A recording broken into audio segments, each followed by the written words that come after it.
నీ వదిని మొదటిసారి మోసం చేసావు, ఇంకోసారి మోసం చేసావంటే నువ్వే గెలిచినట్టు అర్థం. అలాగా? ఏంటి అంత కోపంగా చూస్తున్నాడు?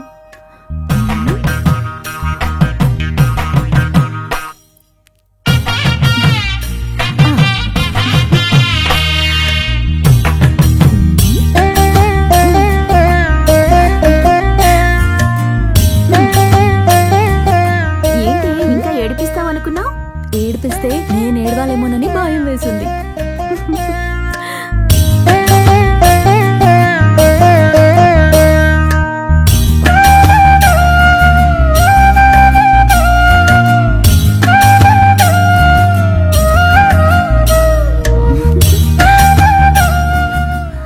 ఏంటయ్యా నువ్వు మీ బావకేదో చంటి పిల్లాడికి పెడుతున్నావు. అరటి పండు పెట్టినట్టే పెట్టి మోసం చేస్తాను కదా ఈ ఆచారానికి అందం. బాబాయ్ ఇప్పుడే కాదు, ఎప్పుడు నా బావని నేను మోసం చేయను.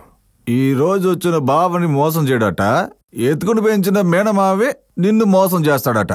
ఎంత దారుణం రాదే. ఇలా చూడు, మా ఇంట్లో నన్ను ఏ విధంగా అవమానిస్తున్నారో అదే విధంగా మీ ఇంట్లో నిన్ను అవమానిస్తున్నారు. ఈ విషయంలో మన ఇద్దరం గనక ఒకటయ్యామనుకో. అయితే పెద్ద రాజునాలో సత్యనారాయణలో అయిపోదామా?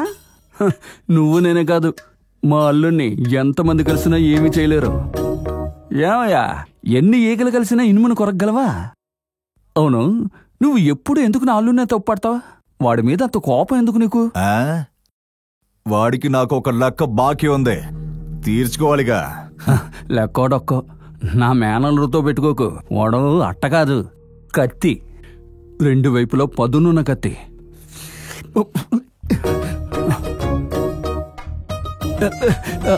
చెప్పల్లుడు. ఎక్కడున్నావు మావయ్య?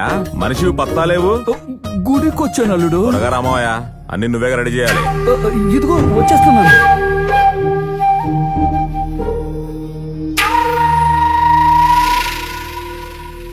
మీ వాక్కు ప్రకారమే నా బిడ్డకి మంచి సంబంధం కుదిరిందయ్యా.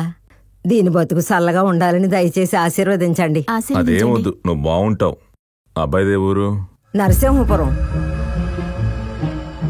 చూడు కృష్ణ, రేపు ఉదయం 10 గంటలకి కలెక్టర్ మనకి అపాయింట్మెంట్ ఇచ్చారు. నేను ఆయనకి అన్ని విషయాలు చెప్పాను. సంతకం పెడతానన్నారు. ఆయన సంతకం పెట్టేశారనుకో, ఆటోమేటిక్ గా విడుదల రద్దయి వెంకట్రావుని ఆది కేసును జైల్లో పెడతారు. ఆ తర్వాత కేసుని స్ట్రాంగ్ చేయడం నీ బాధ్యత. ఇదిగో కేసుకు సంబంధించిన ఫైల్. కలెక్టర్ సంతకం పెడితే చాలు, వాళ్ళిద్దరూ ఈ జన్మలో బయటికి రాకుండా చేయడం నా బాధ్యత. ఫోన్ రింగ్ అవుతోంది. చెప్పు పారు. ఎక్కడున్నారు? మేమంతా థియేటర్కి వచ్చేసాం. సరే, మీరు థియేటర్లోకి వెళ్ళండి, నేను 10 నిమిషాలు వచ్చేస్తాను. సరే. ఏంటి, సినిమాకు వెళ్తున్నారా? అవునరా. ఎరా, ఇది ఫోన్లోనే చెప్పుండొచ్చు కదా. రే, ఇలాంటివి ఫోన్లో చెప్పడం సేఫ్ కాదురా. ఒరే బాబు, నువ్వు బయలుదేరు.